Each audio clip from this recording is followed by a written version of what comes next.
देवियों सज्जनों, सत सत नमन। आज मैं आपको आत्म परिचय भाग 62 के पितृपक्ष में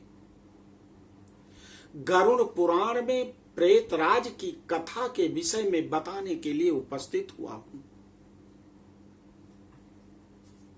व्यास जी ने 18 पुराण में गरुड़ पुराण भी लिखा है। बोलो व्यास जी भगवान की जय।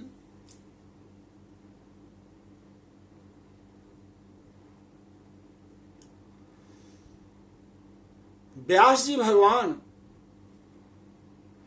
गरुड़ पुराण में कहते हैं कि इस पितृपक्ष में पितरों के स्वामी आर्यमा देवता समस्त पितरों को मुक्त करके पृथ्वी पर भेजते हैं। कहते हैं कि जाओ, तुमने अन्याय, अत्याचार और अधर्म के कारण जितना धर्म को नष्ट किया है, धन को कमाया है, जाकर देखो तुम्हारी संतान क्या उनके अंदर श्रद्धा है और श्राद्ध कर रहे हैं।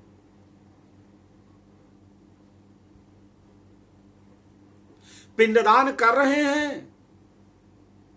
जाओ, और जिसके घर में तुम्हारी संतानें ऐसा कर रहे हैं उनको आशीर्वाद दो। भूमि भवन वाहन संतान सुख का जीवन में हर प्रकार से प्रसन्नतापूर्ण लाभ प्राप्त कर सके। सारे पितर 16 दिन का पूर्णिमा से लेकर के अमावस्या, आश्विन मास कृष्ण पक्ष, भाद्रपद पूर्णिमा से लेकर कृष्ण पक्ष की अमावस्या तक 16 दिन का ये पितृपक्ष होता है। इस पितृपक्ष में 7 पीढ़ी के पितर अपने घर में आते हैं। सुबह सूर्योदय से शाम सूर्यास्त तक द्वार पर विराजते हैं। हमारी आंखें नहीं दिखाई देती। जो इनको पितृ गायत्री पढ़ करके रोज जल देता है, पितृ गायत्री है ओम देवताभ्या पितृभ्यश्चा महायोगिभ्यायो च नमो स्वाहाय स्वधाय च नित्यमेव नमो नमः। जल उठाइए और जल इस प्रकार से दीजिए। 108 बार पितरों के लिए, 108 बार माताओं के लिए। ओम पितृदेवताभ्यो नमः। यदि ये पितृ गायत्री नहीं आती तो ऐसे जल उठाइए, ऐसे ओम पितृदेवताभ्यो नमः, ओम मातृदेवताभ्यो नमः। इस मंत्र का पाठ करते हुए जल हमें देना चाहिए। और इस पितृपक्ष में बाल और दाढ़ी इसीलिए नहीं बनाते कि 7 पीढ़ी के 14 लोग हमारे घर में हमारे पितर आए हैं। जो सोचता है कि हमारे पितर यदि खुश होंगे 24 घंटे तो हमारी 7 पीढ़ी में किसी भी प्रकार से कोई दुख नहीं आएगा।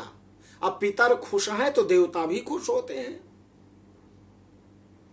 क्योंकि पितृ हमारी रिक्वेस्ट को, हमारी एप्लीकेशन को आर्यमा देवता के द्वारा देवताओं तक पहुंचाते हैं, भगवान नारायण तक पहुंचाते हैं। पितर खुश तो देवता खुश, नहीं तो कोई देवता प्रसन्न नहीं होता है। ये व्यास जी महाराज गरुड़ पुराण में कहते हैं। इसीलिए पितरों को कव्य प्रदान किया जाता है, देवताओं को हव्य प्रदान किया जाता है। जिस दिन यदि माता पिता की तिथि याद हो तो उस दिन ब्राह्मण को बुला करके भोजन कराना चाहिए, दान दक्षिणा देना चाहिए, और 5 और कुछ आहुति देने के बाद जो भोजन बनाया, इसके बाद पंचबली गाय, कुत्ता, कौआ, चींटी, पितर, इनके लिए निकालिए। ब्राह्मण को भोजन कराइए, जो कुछ हो सके। 5 प्रकार के दान होते हैं, अन्नदान, वस्त्रदान, फलदान, मुद्रादान, अमृतदान, दूध, दही, घी, शहद, नमक। ये 5 प्रकार का दान दीजिए। पहनने के लिए उपानह, जूता दीजिए, छाता दीजिए, जिससे ये पितृलोक में जैसे मनी ऑर्डर करते हैं, आपने रुपया एक जगह जमा कर दिया, वो रुपया सीधे जो है ट्रांसफर वहां तक पहुंच जाता है। मोबाइल से ट्रांसफर कर रहे हैं, आपके खाते से वहां पहुंच गया। उसी प्रकार से पितर हमारे खुश होते हैं।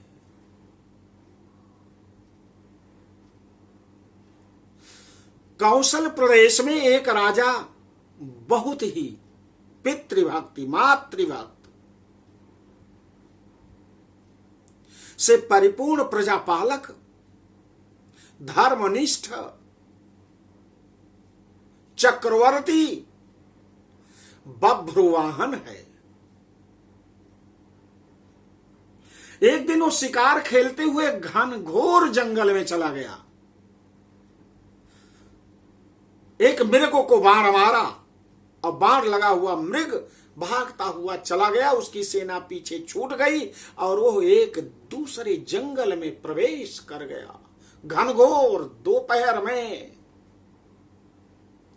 घनघोर छाया, इतने पेड़ और पौधों के कारण जब अंदर गया तो इतना शीतल भाव, बाहर इतनी भयंकर प्रचंड धूप थी। घोड़े के साथ अंदर गया तो देखा एक बहुत बड़ा बट वृक्ष है, बड़ी बड़ी उसकी जटाएं फैली हुई हैं, सर्वत्र गुल्म लताएं पूरे वन प्रदेश को ढकी हुई है, सर्वत्र हरितिमा है। पास में एक सरोवर है, कमल खिले हुए हैं, पक्षी चहचहा रहे हैं, जल पक्षी क्रीड़ा कर रहे हैं। बड़ा शीतल मंद सुगंध समीर वहां प्रवाहित हो रही। राजा गया, क्या कहना, अपने घोड़े से उतरा, घोड़े को नहलाया, घोड़े को पानी पिलाया और स्वयं पानी को पिया, स्नान आदि किया और इसके बाद बट वृक्ष के जड़ पर आकर के बैठ गया। ऊपर जब नजर गई तो देखा कि एक अस्थि पंजर, बड़ी बड़ी जटा, शरीर में केवल अस्थियों का ही पंजर मचा हुआ है।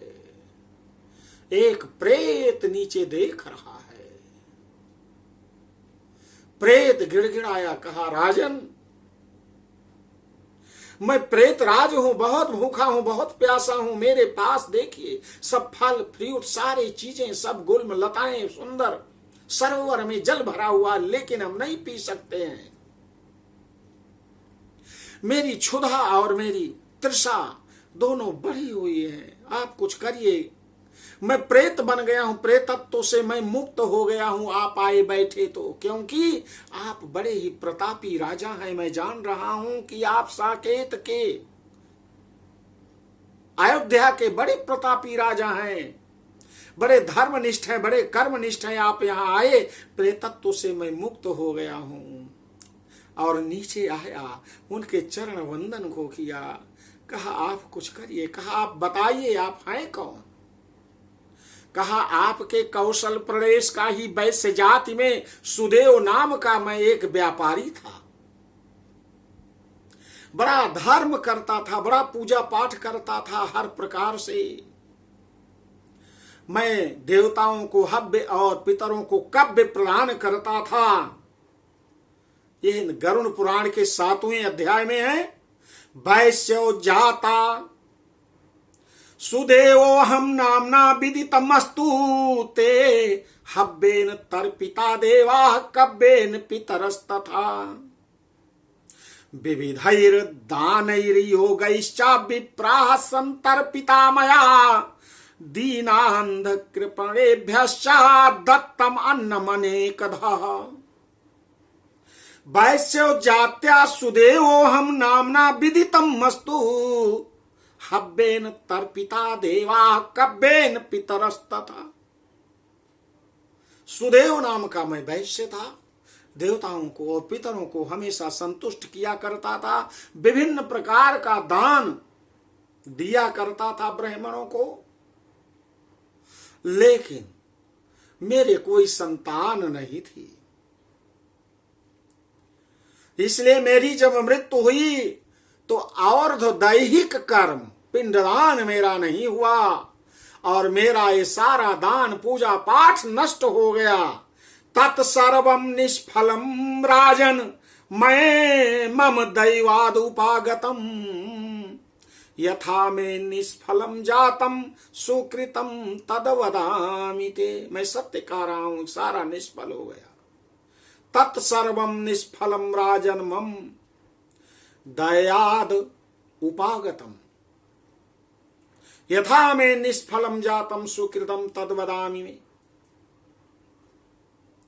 मैं आपको सत्य बता रहा हूं, मेरा कोई सुहृद नहीं है। ममयु संततिर्नास्ति न सुहृन् न च बांधवा न च मित्रम ही में तद्दृगाया कुर्याद दौहिकम यस्य न स्यान् महाराज श्राद्धम मासिक सोडकम प्रेतत्वम सुस्थिरम तस्य दत्तई श्राद्ध शतैरपि। मेरा न कोई मित्र,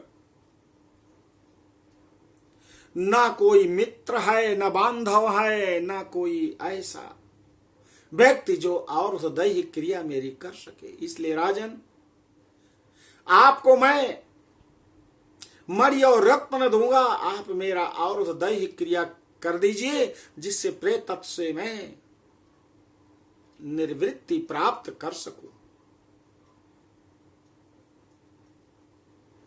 क्योंकि राजा ही पिता के समान होता है समस्त प्रजाओं का।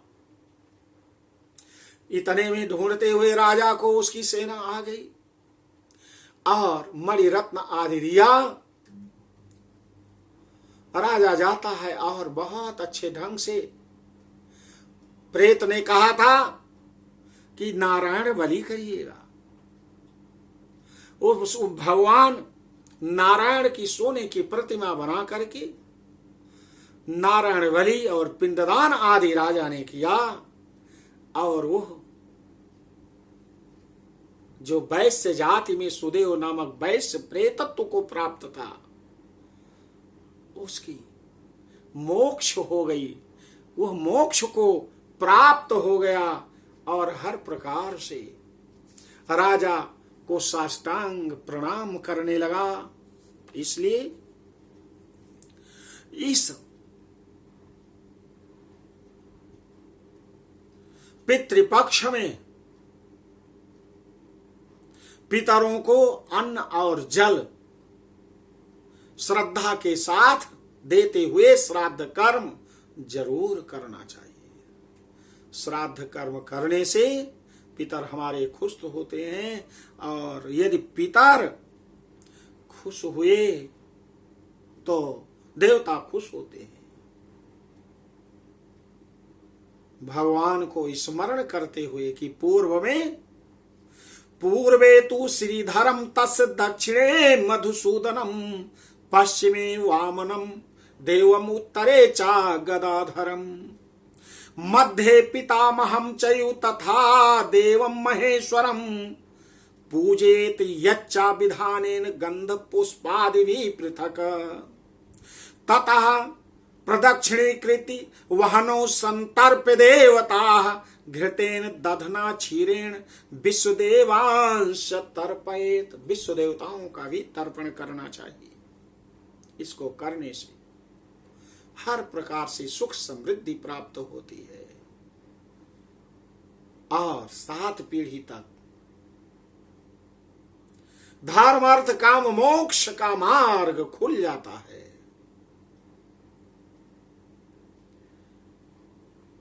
हर प्रकार का सुख परिवार में मिलता है।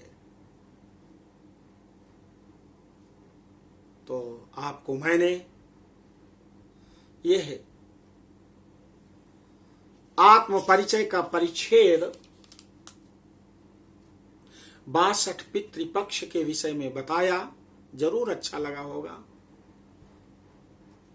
इसलिए